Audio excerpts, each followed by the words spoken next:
해마다 다양한 자연재난이 발생하는 대한민국.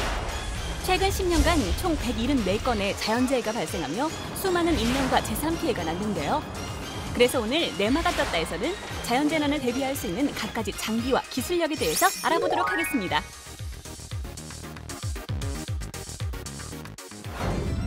안녕하세요. 시민기자단 이태민입니다.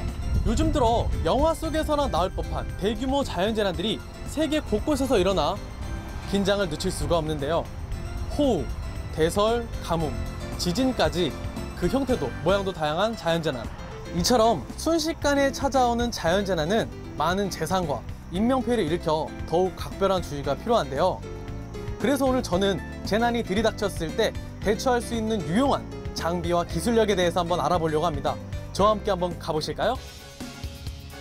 시민을 대표해 기자단이 가장 먼저 찾아간 곳은 대전광역시 동구에 위치한 한 방재장비 업체. 이곳의 대표는 사무실 한켠에 위치한 컴퓨터 책상 앞에서 무언가에 열중하고 있는 모습이었는데요. 대표님 안녕하세요. 안녕하세요. 지금 뭔가 열심히 하고 계셨는데 어떤 걸 하고 계신 건가요? 네. 저희 회사는 재방지용 다리를 인도교를 만드는 회사입니다. 그러니까 홍수시 자동 개폐되는 인도교인데 스윙교를 해가지고 그러다가 설계를 갖다가 보완 좀 하고 있습니다. 최근 우리나라도 기후변화로 인해 강우량이 많아지고 홍수로 인한 문제가 심화되고 있는데요. 홍수 발생 시 다량의 부유물이 교량다리에 걸려서 배수가 막히며 물의 흐름을 차단하게 되는데 그로 인한 홍수 피해를 줄이기 위해 개발된 것이 바로 이 자동개폐 인도교입니다. 이 신비한 다리는 수위가 높아지면 감지하고 위험을 알린다고 하는데요. 이 스윙교는 호우로 인하여 회전됩니다. 우기시에는 교량판이 자동으로 작동하며 제 방으로 이동하는데요. 유속의 원활한 흐름으로 교량에 부유물이 걸리지 않아 홍수를 예방할 수 있는 것입니다. 이 자동개폐 인도교는 작동되는 원리도 재미있는데요. 모터를 가동하면 유압 실린더가 직선 운동을 하게 되고요. 교량판이 90도로 회전 구동하게 되면서 다리가 제 방 쪽으로 움직이게 됩니다. 이 스윙교가 됐을 경우에는 통수 단면을 갖다 하나도 안 되고 쓰레기 걸림이 없다는 거죠. 그럼 양가의 쇄골이라든지 2차 피해가 생기지 않는다. 그다음에 인사사고가 제일 중요한 인사사고가 지금 많이 나거든요, 우리나라가. 인사사고 관계도 없다. 왜냐하면 길이 없어지니까. 일반적인 교량은 우기시 쓰레기나 나뭇가지 등이 다리 사이에 걸리면서 큰 사고로 이어지는데요. 이 재방지용 다리는 부유물에 의한 하천의 막힘을 최소화하고 인사사고를 예방할 수 있는 것이 큰 특징입니다. 홍수 시 개폐 가능한 인도교가 설치된 충북 보은군으로 찾아가 봤는데요. 많은 사람들이 이 인도교를 자유롭게 통행하는 모습이 눈길을 끌었습니다. 자동개폐 인도교가 실제로는 어떻게 작동하는지 직접 확인해보기로 했는데요. 15마일짜리 모다에서 이 모다에 돌려가지고 펌핑을 해서 이게 펌프거든요. 펌프를 해서 이게 유압유가 호수통에서 기름에 가가지고 실린이 움직이는 거죠. 이것만 누르면 되는 건가요? 네. 호기심 많은 시민기자단. 홍수 시 자동개폐 인도교가 제대로 가동할지 의구심에 차 버튼을 누르는 그 순간 전기 모터가 우렁찬 소리와 함께 힘차게 돌아가더라고요. 저런 식으로 이제 열리는구나. 실제로 비가 왔을 때는 이 센서가 먼저 감지를 한다고 하는데요. 유압 실린더의 구동 회전에 의해 교량판이 작동하자 자동개폐 인도교가 하천을 가로지르며 웅장하게 개폐되기 시작했습니다. 다리 사이로 흐르는 물밑을 자세히 들여다보니 회전용 인도교가 부드럽게 이동하는 비결을 물밑에 설치된 레일에서 찾을 수 있었는데요. 여기는 아무리 뛰어도 안 됐어요. 튼튼하네요, 그냥. 생각했던 것보다 훨씬 안전하고 튼튼하게 개폐돼 놀라웠습니다. 이게 보시면 아시겠지만 지금 밑에 보면은 되게 깨끗해요. 깨끗하고 물 위에 떠 있는 부유물이라든지 그런 게 아무것도 없거든요. 적절한 수위와 깨끗한 하천은 이 자동개폐 인도교가 한몫을 했다고 하는데요. 이처럼 방제 성능을 잘 갖춘 기술력을 알게 된다면 자연재난을 조금 더 안전하게 대비할 수 있겠죠? 좋죠. 우리 주민들한테는. 어떤 게 좋아? 뭐 홍수 나는 거 뭐 이런 거 방지해준다며. 물이 안 넘쳐서? 응, 물이 안 넘치고. 다리가 펴졌다 접었다는 게 재밌고 비가 왔을 때 물이 안 넘치는 게 좋아요. 이처럼 재난에 미리미리 대처하는 곳이 또 있다고 해서 찾아왔습니다. 바로 부산 소방안전본부입니다. 이곳에 있는 통신기기실에는 통신에 관련된 고가의 설비들로 가득했는데요. 이런 설비들을 안전하게 보호해주는 장비가 있다고 합니다. 직원들도 제 걱정 없이 안전적으로 일할 수 있다고 하는데요. 시민들이 이용하는 119 신고, 접수, 처리 시스템을 지속적인 기능 유지를 위해서 정도를 방지하기 위해서 저희가 설치하게 됐습니다. 직원들이 말하는 것은 이 검정 받침대인데요. 언뜻 보면 평범해 보이는 받침대엔 어떤 원리가 숨겨져 있는 걸까요? 재난을 방지하는 이 받침대의 비밀을 풀기 위해서 해당 업체로 찾아가 봤습니다. 지금 뭔가를 되게 열심히 하시고 계신데 어떤 일을 하고 계신 건가요? 예, 지금 저희는 그 지진으로부터 전산실을 보호할 수 있는 이중마루와 면진 테이블을 저희는 제조 판매를 하고 있습니다. 1978년부터 2009년까지 우리나라에서 발생한 지진 횟수 총 858회. 더 이상 대한민국도 지진의 안전지대라고만은 할 수 없는데요. 바로 이 장비로 지진 피해를 줄일 수 있다고 합니다. 이렇게 큰 컴퓨터가 있는데 한번 흔들어 보시겠습니까? 이거 제가 흔들어도 되는 건가요? 네, 한번 흔들어 보시죠. 그냥 밀면 되는 건가요? 네. 네, 밀어보겠습니다. 있는 힘껏 컴퓨터를 밀어보는데요. 바로 이렇게 테이블의 움직임으로 구조물을 보호한다고 합니다. 그렇다면 실제 지진이 났을 때 얼마나 효과적일지 궁금해지지 않을 수가 없는데요. 지진 예방 테이블이 설치되어 있지 않은 일반 바닥의 물통과 지진 예방 테이블 위에 있는 물통입니다. 정말 눈으로 보아도 차이가 확실하게 느껴지는데요. 이렇게 큰 장비가 쓰러지지 않는 이유가 어떤 건가요? 예, 이 원리는 이 합판과 상판 사이에 이렇게 쇠구슬이 이렇게 들어가 있습니다.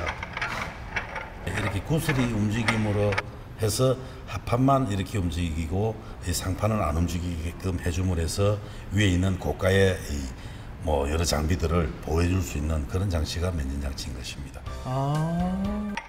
즉, 이 쇠구슬이 테이블을 움직여 흔들림을 완화시켜주는 역할을 한다는 건데요. 기존의 4개에서 8개의 볼 베어링이 장비의 하중 분산과 안정성을 높이고 중간 이음새를 추가해 여진 발생 시에도 신속하게 복귀하고 흔들림을 줄여준다고 합니다. 또한 손쉽게 설치도 가능한데요. 이렇게 대비한다면 지진이 발생해도 물건은 안전하게 확보되겠죠? 물건도 중요하지만 사람이 우선이잖아요. 네. 그래서 혹시 제가 한번 체험해 볼 수 있나요? 해본 적은 없지만 가능하다고 봅니다. 아, 그래요? 그러면 제가 한번 타보고 느껴보도록 하겠습니다. 막상 또 지진 나는 곳에 올라가려고 하니까 좀 떨리네요. 그럼 제가 올라가 보겠습니다. 급기야 테이블 위로 오르는 시민기자단. 출발합니다. 깜짝 놀랐습니다. 전혀 미동이 느껴지지 않았는데요. 웬만한 성인 남자도 무리 없이 지탱할 수 있었습니다. 탄성이 절로 나더라고요. 밖에서 볼 때는 되게 좀 불안전해 보였는데요. 제가 좀 타보니까 상당히 안정적이네요. 어쩜 이렇게 튼튼한가 했더니 최대 하중 4,800kg 이상을 견딘다고 하네요. 한 번 만약에 지진이 나면은 이게 한 8초 내지 한 15초 정도 사이에 세상이 바뀌어버립니다. 한순간에 모든 걸 다 잃어버리기 때문에 지진을 대비해야 되는 건 맞고 한 100군데 이상의 저희 제품이 설치 보급이 되어 있습니다. 알고 보니 우리나라도 우수한 장비를 보급하며 지진에 대비하기 위해 많은 노력을 하고 있었습니다. 해마다 겨울이 되면 우리나라 곳곳이 기록적인 폭설로 몸서리를 치는데요. 2010년 1월 서울의 하루 적설량 25.8cm가 내리며 대한민국을 혼란 속에 빠뜨렸죠. 이렇듯 많은 양의 눈이 오면 가장 손쓰기 어려운 것이 바로 눈 치우는 작업인데요. 이번엔 대설에 손쉽게 대처할 수 있는 장비가 있는 곳입니다. 회사 한켠에 자리한 제설 장비가 단번에 눈길을 끌었는데요. 네, 이 장비는 그 자주식 소형 제설기라고 부르고 눈을 치우는 기계입니다. 눈 치우는 고민을 덜기 위해 제작된 이 제설 장비는 경량화, 소형화되어서 편리성을 증대시켰고요. 한 사람이 많은 양의 눈을 치울 수 있도록 제작됐습니다. 눈이 작게 오든 많이 오든 그 높이에 상관없이 그 블로워식으로 눈을 빨아들여서 옆으로 날려보내는 거기 때문에 아주 넉가래로 미는 것보다 무거운 눈도 아주 손쉽게 치울 수 있는 제품입니다. 시간당 60톤 이상의 제설이 가능하여 인력과 시간, 비용 등을 대폭 절감시킨 것이 장비의 특징인데요. 왼쪽 레버를 작동 방법이 쉽고 누구나 부담 없이 사용할 수 있는 국내 보급형 제설 장비. 그러나 요즘은 기능이 향상된 고가의 미국, 일본 장비도 수입되고 있어 선택의 폭 또한 넓어졌다고 합니다. 외국산 기기와의 차이점은 우선 첫 번째 가격이 조금 저렴하다는 거와 두 번째 부품 수급이 아주 원활하다는 겁니다. 메인 커스터머는 우선 관공서, 두 번째로는 아파트 단지 내에서 많이 쓰고 있고 마지막으로는 기업과 개인들이 구매하고 있습니다. 이것은 제품 무게를 최소화하고 눈 흡입량은 극대화시킨 미국 제설기인데요. 회전 반경이 작은 이 제설기는 레버 하나로 눈 분사 각도를 190도 회전시킬 수 있다고 합니다. 그 밖에 전기 충격으로 사용 가능한 일본 제설기도 볼 수 있었는데요. 궤도형 바퀴 장착으로 미끌림 방지를 극대화했고 다른 제품에 비해 내구성이 뛰어나다고 하니 용도와 지형에 맞게 현명하게 선택해야겠죠. 다음으로 찾아간 곳에선 어떤 재난에 관련된 장비를 볼 수 있을지 무척 기대가 됐는데요. 큰 규모의 공장에서 많은 직원들이 열심히 장비를 점검하며 분주하게 움직이고 있더라고요. 이쪽은 어떤 것을 만드는 회사인가요? 예, 저희 회사는 주로 이제 배수용이라든지 양수용, 다음에 이제 하수지 처리장 같은 데 주로 들어가는 그런 펌프를, 산업용 펌프를 주로 생산하고 있습니다. 시간당 수천 톤의 물을 조절하는 이 대형 펌프는 침수 지역의 피해 경감을 위한 배수 시설로도 이용되기 때문에 재해를 예방하는 데 큰 도움이 된다고 하는데요. 자체 개발한 신기술을 적용해 안정성과 효율성을 극대화시켰다고 합니다. 기존에 있던 모터 펌프와 다른 점이 있다면 어떤 건가요? 예, 저희 회사 제품은 크게 세 가지가 특징적인 기술이 있습니다. 회전 방향 표시 장치, 그다음에 케이블 보호 장치, 그다음에 정확하게 안착 설치가 용이한 가이드레일 장치가 있습니다. 이게 이제 가이드레일 장치에 들어가는 가이드레일입니다. 가이드레일이 칼럼 파이프 내부에 가이드레일을 부착해 펌프 안착이 용이하며 물에 흘러들어온 이물질 등으로부터 모터 및 케이블을 보호하고 감전 사고를 예방해 안정성까지 확보했는데요. 이것으로 인해 기존보다 훨씬 펌프의 수명도 연장하고 안정적인 운용이 가능해졌다고 합니다. 신기술이 적용된 것은 이것뿐만이 아니었는데요. 사고 방지를 위한 기술을 적용해 실용화하고 있었습니다. 이쪽에는 뭔가 장치 같은 게 있는 것 같은데 이거는 어떤 장치인가요? 예, 여기 보시는 장치는 회전 방향 속도 감지 장치를 테스트할 수 있는 시뮬레이터하고 이거 보시면 이제 수용 모터 펌프의 샤프트입니다. 샤프트가 돌아가는 회전 방향을 감지를 해서 그리고 속도를 감지를 해서 그것을 이제 표시해 주는 장치입니다. 이것 또한 펌프를 구동하는 데 중요한 부분 중 하나인데요. 센서가 눈으로 확인이 불가능한 수중 모터 펌프의 회전 방향과 속도를 감지, 표시하여 역회전 시 작동을 정지시킬 수 있고 이로 인해 펌프의 이상 유무를 쉽게 파악할 수 있다고 합니다. 수중 모터 펌프가 어떻게 적용되는지 찾아가 보았는데요. 실제로 보니 생각했던 것보다 크더라고요. 지금 수중 펌프가 있는데 제가 혹시 조심스레 한번 구동해 볼 수 있나요? 예, 그렇습니다. 얼마든지 해볼 수 있습니다. 기존에 있는 펌프에 비해 가지고 수중 펌프는 누구나 다 기동할 수 있습니다. 한번 눌러보시기 바랍니다. 기자단 모터 펌프 가동! 레바를 당기고 온으로 돌린다고요? 네, 그렇습니다. 네. 제대로 작동되는지 의심스러웠지만 회전 방향 표시 장치를 통해서 정상 작동됨을 알 수 있었습니다. 여기 보시면은 물이 배수되는 모습을 보실 수가 있겠습니다. 홍수 시 펌프를 운용해 범람한 물을 양수한 물인데요. 다시 부족한 지대로 배수하는 작업이 한창이더라고요. 물의 양도 어마어마했습니다.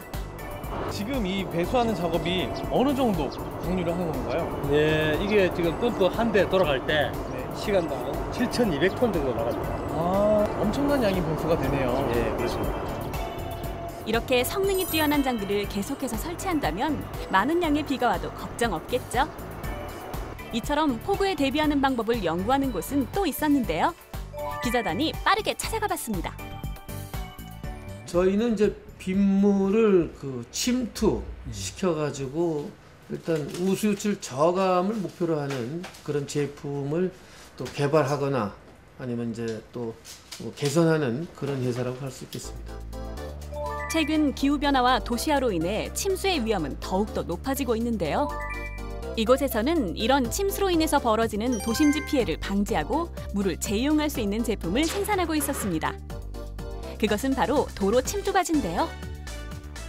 그냥 비가 오게 되면 연결관이라 해서 보통 250mm로 해서 물이 넘어갑니다. 이 높이보다 약 3cm 높은 데다가 이렇게 원류관이라고 하는 관을 묻어놓게 되고 그 중에서 50mm의 비가 왔을 때는 약 9mm의 물이 일리 넘어가게 됩니다. 현재 도심의 도로에 설치된 빗물바지 옆에 또 다른 중간형 저류 시설을 만든 건데요. 더 이상 관로 확장이 어려운 도심에 집중호우가 쏟아져 물의 양이 많아질 때 침수가 되지 않도록 도움이 되는 기술이고요. 필터부에 이물질이 흘러들게 함으로써 쉽게 이물질을 처리하고 빗물이 땅속으로 쉽게 흡수될 수 있도록 설계되었습니다. 실제로 얼마 전 많은 양의 비가 쏟아진 서울시 종로구를 찾았는데요. 빗물 유입구의 뚜껑을 열자 깨끗한 상태로 보존된 필터부를 볼 수 있었습니다. 필터부의 뚜껑을 열어보니 이물질이 수북이 쌓여 있었는데요. 빗물은 땅속으로 스며들고 이물질은 이렇게 걸러진 겁니다. 빗물이 잘 침투되어 있는 것 또한 확인할 수 있었는데요. 요 근처가 저희가 한 100개 정도, 120개 정도인가 이렇게 됐기 때문에 한 100입방 정도의 물을 이제 낮출 수가 있는 거죠. 비가 왔을 때는 광화문이 침수되지 않도록 하는데 큰 효과를 낼 거로 봅니다. 이곳에 설치된 침투 장비는 도로 침투바지 외에도 또 있었는데요. 바로 지하에 설치된 침투형 저류조였습니다. 빗물을 최대한 땅에 가두고 스며들게 하여 물순환을 회복하고 침수 피해를 예방하기 위해 시공되었는데요. 이 저류조는 한 개에 약 200여 톤의 물을 저장할 수 있어서 홍수 예방에 매우 효과적이고요. 또한 저류조 내부로 사람이 진입해 퇴적물을 말끔히 처리할 수도 있었습니다. 저희 제품뿐만이 아니라 이쪽에 그 침투에 관련된 제품을 많이 사용하셔가지고 그 물로부터 안전한 나라가 되기를 바라겠습니다. 방제 산업에 대한 다양한 것을 경험한 소중한 시간이었는데요. 더 이상 방제 산업은 선택이 아닌 필수 요소인 것 같습니다. 앞으로도 우수한 방제 기술의 확산과 발전을 위해 더욱 노력해 주시길 바랍니다.